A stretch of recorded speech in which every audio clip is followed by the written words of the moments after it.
Assalamualaikum, selamat pagi. Mudah-mudahan semuanya sehat. Alhamdulillah. Pagi ini Bu Ida akan menyampaikan melalui video, karena kalau ditulis rasanya males baca kebanyakan. Bu Ida akan menyampaikan pesan dari Mas Nadiem. Mas Menteri nih menyampaikan bahwasanya selama belajar di rumah yang perlu ditekankan adalah pembelajaran life skill dan penanaman karakter, karena anak-anak sekarang itu memang krisis karakter. Tentu mama udah tahu kan kasus yang kemarin heboh tuh, anak-anak yang ada anak pintar sebenarnya, bukan, tapi tidak memiliki akhlak yang baik, yang berbagi sembako sampah itu naudzubillah ya. Makanya di sinilah kita sebagai orang tua, sebagai yang mendapat titipan dari Allah ini untuk bagaimana sih mengasuh anak yang benar. Bukan berarti kognisi tidak penting, bukan. Kognisi penting, namun harus diimbangi, yaitu dengan life skill atau keterampilan hidup dan penanaman nilai-nilai atau karakter. Kita mulai dari yang life skill dulu ya Ma ya. Ya Papa ya. Life skill yang kita harapkan untuk anak-anak sebenarnya dari mulai, tidak hanya dari usia dini sampai anak itu masih menjadi amanah kita, maka penanaman life skill ini harus kita tanamkan beserta juga dengan karakternya. Ada 11 begini salah. Ada 11 ya. Ada 11 life skill yang dirumuskan dari Kementerian Pendidikan, yaitu apakah anak-anak memiliki kebiasaan yang baik, yaitu antara lain satu, life skill pertama adalah terbiasa mengatakan terima kasih. Yang kedua, terbiasa mengucapkan permisi. Yang selanjutnya, terbiasa mengatakan tolong apabila memerlukan sesuatu. Kemudian yang keempat adalah berkata maaf. Iya. Kemudian sebenarnya itu sih di sekolah juga diajarkan, mama papa pasti mengajarkan.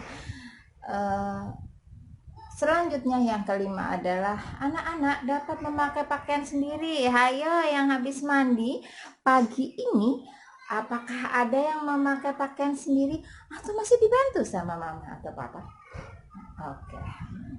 Selanjutnya yang keenam adalah kemampuan anak melepas baju sendiri. Hayo yang mau mandi tadi, apakah ada yang melepas baju sendiri? Nah, ternyata itu adalah salah satu life skill yang harus kita tanamkan pada anak. Sekedar melepas baju dan memakai baju sendiri. Hal-hal lain yang harus ditanamkan, keterampilan hidup yang lain untuk anak-anak kita adalah kebiasaan mencuci tangan. Mencuci tangan sebelum dan setelah makan. Meskipun kita pakai sendok nih ya, alangkah baiknya kita tetap harus mencuci tangan sebelum dan sesudah makan. Selanjutnya adalah kebiasaan mencuci tangan sebelum maupun sesudah melakukan kegiatan. Contohnya nih, habis nyapu, habis main, iya, harus cuci tangan menggunakan sabun. Oke. Hand sanitizer adalah untuk darurat saja kalau kita tidak bertemu air. Oke mama, kita lanjutkan lagi. Life skill yang selanjutnya setelah cuci tangan adalah anak-anak terbiasa menyimpan kembali barang pada tempatnya. Nih, itu yang penting. Jangan-jangan mamahnya juga nih suka naruh apa tidak kembali pada tempatnya. Enggak deh. Atau papahnya juga nih naruh apa, habis ngambil apa lupa dibalikin, jadi ketika butuh mama nyarinya repot. Iya, benar enggak ya? Kayaknya kalau mama papa di sini enggak ada deh. Jadi itu mah selanjutnya yaitu terbiasa membantu mengerjakan pekerjaan rumah tangga. Nah, anak-anak dibiasakan untuk melakukan pekerjaan rumah tangga ya sesuai kemampuan mereka tentunya. Membantu menyapu lantai, menyapu halaman, mencuci piring dengan pengawasan tentunya. Kalau yang piring-piring kaca kalau pecah kena pastikan aman. Iya, dengan memberitahukan resiko-resikonya tentunya tetap harus diperkenalkan. Kalau kok tidak tahu resikonya, nanti anak-anak nggak tahu bahwasannya yang bola kaca itu bahaya. Harus kita perkenalkan dan bertanggung jawab apa yang dia kerjakan. Apalagi yang kira-kira anak-anak bisa lakukan? Melipat selimut, merapikan kamarnya sendiri. Iya, ayah. Pagi tadi bangun tidur ada yang merapikan kamar sendiri. Oh iya, pintar. Oh iya, ada yang menyapu juga, hebat. Oke. Berarti sudah. Oh, satu lagi. Ini yang kadang-kadang kita suka lewatkan. Yaitu membiasakan anak diajak diskusi. Anak-anak itu harus terbiasa diskusi dengan orang tua, meskipun sekedar memilih bajunya sendiri, memilih makanan yang akan dia makan, ataupun memilih tempat, misalkan mau berkunjung kemana nih. Contohnya nih mau pakai baju baru mandi, mama udah kasih berbaris bajunya, keluar kamar mandi tinggal pakai, bahkan dipakaikan. Jadi anak-anak tidak mempunyai tidak belajar nih mikir kenapa ya kalau pagi pakai baju ini, kalau sore pakai baju ini. Jadi ketika kita melakukan kegiatan sesuatu, anak-anak itu tahu, oh iya ya, kalau pagi itu bajunya ini, kenapa begini? Kalau sore bajunya ini, kenapa? Kalau siang ganti baju yang kaos legbong nih, kenapa? Oh ternyata kalau siang gerak kayak gitu. Jangan asal dipakein aja, Juh. Ma boleh nggak ganti ini? Udah, nggak usah milih yang itu aja. Nah, anak yang tidak terbiasa diajak diskusi, nanti dia akan menjadi anak yang tergantung. Kumaha emaknya ya katanya gitu. Jadi nggak punya pendapat. Dan kita pun kadang mengabaikan ya pendapat, misalkan pergi kemana, makan apa, udah pokoknya makan aja dah. Bagusnya nih misalkan yang kita punya cuma gitu, kita tetap ajak diskusi anak. Misalkan anak menolak, kita ajak berpikir secara ilmiah kenapa dia menolak makanan tersebut. Jadi melatih anak berpikir. Dan insya Allah dengan anak diajak diskusi, dia lebih mengerti mengapa hal itu kita sarankan dan mengapa hal itu tidak baik untuk dilakukan. Asik kan diskusi? Iya. Jadi ada 11 ya. Ini nih PR, sebenarnya sudah pasti anak-anak di rumah sudah terbiasa dengan hal ini. Untuk itu minggu mulai hari terhitung mulai akhir pekan ini, PR-nya adalah membiasakan life skill, 11 life skill yang kita canangkan ini, yaitu terbiasa mengatakan terima kasih, permisi, tolong, maaf, menggunakan pakaian sendiri, melepas pakaian sendiri, mencuci tangan sudah selesai makan maupun selesai kegiatan, kemudian menyimpan barang-barang pada tempatnya, terbiasa melakukan pekerjaan rumah tangga meskipun sekedar menaruh piring di tempat cuci piring habis makan. Oke, satu lagi, terbiasa mengajak anak diskusi, menghargai pendapatnya. Apabila kita merasa kurang setuju, bagaimana cara kita menyampaikannya. Harga diri anak yang kita pentingkan di sini. Mari kita belajar bersama, bukan berarti saya juga ngurus anaknya benar-benar yang penting saya belajar. Salah mesti ada ya, tapi kita belajar sama-sama ya Maya. Kemudian kita lanjut ya. PR selanjutnya adalah tanggung jawab kita menanamkan karakter pada anak. Karakter kalau di sekolah kita memang menjadi tujuan utama dengan 18 sikap mulia.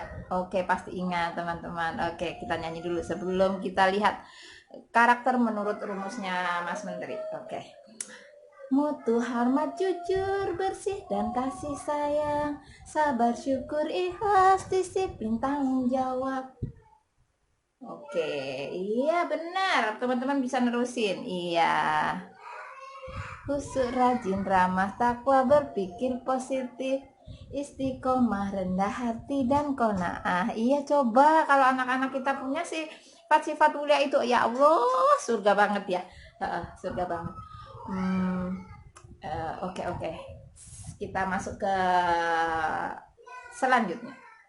Kita mempunyai tanggung jawab kepada anak-anak. Kita tanamkan nilai-nilai karakter apa yang harus kita tancapkan di dada anak-anak, mudah-mudahan diamalkan seumur hidupnya, karena itu bekal yang sesungguhnya. Yaitu 1, anak-anak terbiasa menjalankan perintah agamanya. Dengar azan, lari sholat. Panggilan azan itu panggilan sholat. Azan cici nggak diem. Nah, itu yang kayaknya banyak yang seperti itu. Dengar azan lanjut, ada chat WA, lanjut dulu belum, masih ada waktu. Nah, enggak, di sini mah nggak ada. Contoh nasihatin diri sendiri maksudnya ya.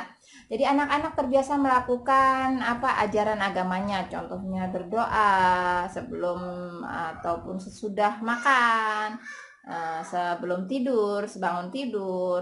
Coba ayo bangun tidur tadi ada yang berdoa nggak? Iya, oke mama papa. Mari kita sama-sama selalu ngasih pijakan pada Ananda di rumah untuk selalu berdoa sebelum dan sesudah melaksanakan kegiatan. Berdoa sebelum belajar. Ayo, sebelum jurnal tadi ada yang berdoa nggak? Oh iya, berdoa dong. Oh pinter, iya. Terus setelah belajar juga ada doanya. Ya teman-teman tentu ingat. Oke. Terus satu lagi nih hal sepele. Nggak sepele sih, ini susah. Yaitu terbiasa berkata jujur. Iya, terbiasa berkata jujur, baik dalam perkataan, perbuatan, maupun pekerjaan. Jadi hari-hari tidak hanya diomong, jujur tuh enak diomong, tapi kadang susah ya. Meskipun hal-hal yang sepele gitu. Jangan terbiasa mengatakan hal-hal yang tidak benar, tidak sesuai fakta. Maksud jujur itu bicara sesuai fakta. Contohnya, anak-anak nggak mau mandi nih. Nggak mandi ya. Nanti kalau nggak mandi nggak beliin baju baru nih. Nah, kayak gitu tuh. Padahal nanti juga dibeliin baju baru juga. Berarti kan kita tidak bicara sesuai fakta. Pokoknya mulai dari kita dulu. Anak-anak juga tetap harus kita cek, jangan sampai berkata hal yang tidak sesuai fakta atau tidak berkata jujur. Selanjutnya yang ketiga yaitu terbiasa menghargai perbedaan. Ya, perbedaan agama lah, perbedaan etnis maupun pendapat. Jadi misalkan kakaknya punya pendapat yang berbeda. Jadi kita menjadi penengah ketika anak mau punya berantem nih. Kakak, enggak gini. Menurut kakak gimana? Menurut adik gimana? Oh iya, kita tanya. Kalau menurut kakak begini emang kenapa? Terus kalau adik meskipun masih kecil kita ajak berpikir. Adik pengen begini. Kenapa adik pengen begini? Oh iya. Jadi seperti itu. Kita menghargai perbedaan pendapat dimulai dari keluarga. Kita diskusi sama anak. Terus perbedaan agama, anak pasti dalam mungkin lingkup kecil kita akan ketemu yang sama, mempunyai keyakinan yang sama. Tapi di lingkup luar nanti anak-anak pasti ketemu temen yang berbeda keyakinan. Jadi nggak heran gitu. Dia nggak bingung gitu, kok dia nggak sholat ya, kok dia sholatnya nggak di masjid atau dia beda. Ya kita beri penjelasan bahwasanya di dunia ini nih ada keyakinan yang beda-beda dan kita sampaikan ke mereka karena keyakinan yang berbeda itu adalah keniscayaan ada gitu. Terus kita menghormatinya sebagaimana kata Allah juga, lakum dinukum waliyadin, bagimu agamamu, bagiku agamaku. Jadi saling menghormati aja gitu. Oke. Selanjutnya nih, menghargai perbedaan etnis. Ya ada nih yang ngomong, ih kamu Cina ya. Kata-kata yang kurang nyaman, ih dasar Jawa gitu ya. Itu tolong dihindarkan rasis tuh ya. karena nggak ada yang bisa milih nih ya, aku milih jadi anaknya orang Jawa, jadi anaknya orang Cina, nggak ada yang bisa milih, cuma udah takdir. Terus body shaming nih, menghargai orang nih, karena kadang kita sendiri juga ngomong, ih bocah udah hitam gendut lagi. Nah, body shaming itu banyak nih, banyak yang ada di sekitar kita, bahkan kebiasaan kita merasa itu hal yang biasa aja, padahal itu tidak baik. Nah, kita mulai dari sekarang kita menghargai perbedaan itu. Terus terbiasa berperilaku tertib dan patuh pada aturan dari hal yang kecil, seperti kemarin kita mengadakan gamenya aturannya gimana. Iya, itu anak-anak mematuhi aturan main ketika bermain dengan kemarin kayak game apapun, terus di rumah aturannya naruh sendal di mana, nah jangan asal lempar. Ya tidak ya, di sini tidak. Udah pintar ya menyusun sendal pada tempatnya, meletakkan apa-apa pada tempatnya, termasuk mematuhi aturan. Kemudian terbiasa menyelesaikan tugas dengan baik. Iya, ini oke. Terima kasih yang sudah mengerjakan tugas dari sekolah. Oke, iya, itu termasuk salah satunya. Terus terbiasa menghasilkan cara atau hasil baru dari sesuatu yang telah dimiliki. Jadi misalkan nih ada tugas bikin mobilan, mobil-mobilan nih, anaknya mau bikin apa, nggak ada bahannya, tapi anak-anak lihat, oh nggak punya ini, nggak punya kertas, dia bisa tahu nih pakai apa aja yang ada. Dia malah punya usul ke mamanya, mah udah ini aja. Nah itu namanya kreatif. Iya, bahkan dia bisa misalkan mau ngaji nih, tunjuk ngajinya nggak ada, ini anak bilang, mah pakai kertas digulung aja. Nah, salah satu contoh anak berpikir kreatif seperti itu. Tiada akar rotan pun jadi kebalik. Iya, nggak ada rotan akar pun jadi. Kemudian tidak mudah bergantung kepada orang lain dalam menyelesaikan tugas. Contohnya nih, kalau ada tugas, mah aku nggak bisa, bantuin dong. Itu tuh mengajar anak untuk terbiasa mandiri sedari dini ya sesuai kapasitas kemampuannya tentunya. Jadi hal-hal yang dia sudah bisa kerjakan, tolong jangan dibantu di rumah, tinggal kita awasi saja. Oh iya, sudah aman, bisa. Oke, percaya dia bisa. Rasa percaya itu menumbuhkan harga dirinya dan dia akan percaya diri ke depannya. Ada 4 lagi, terbiasa bersikap demokratis. Jadi dia tahu hak dan kewajibannya, demokratis itu ya. Kemudian dia senang berbicara, makanya kemarin ada PR mendongeng, itu salah satunya dia mengungkapkan dengan bicara. Oke, keren yang sudah ya, terima kasih. Yang belum, hayu. Kemudian dia bergaul dengan teman, dengan adik, terus bisa kerjasama dengan orang lain. Contohnya di rumah sama adiknya, yang ada adiknya sama teman di tetangga, iya. Ya tidak berantem mulu, berarti bisa bekerja sama. Kemudian yang ke-10 ini nih, gemar membaca berbagai bacaan. Bukan berarti anak kita harus bisa baca. Membaca tidak harus membaca, itu bisa membaca gambar. Harus lancar baca, baca tak? Nah, bukan seperti itu ya, tapi mama papa di sini udah tahu kok bahwasanya apa artinya baca anak. Nah, jadi membaca berbagai bacaan. Orang tua nih, ya membacakan buku Gernas Baku, Gerakan Nasional Membaca Buku. Oke, yang terakhir, senang memberi bantuan kepada orang lain. Contohnya, lihat ada apa di jalan yang menghalangi jalan, anak terbiasa langsung dipinggirin. Nah, itu akhlak mulia. Oke.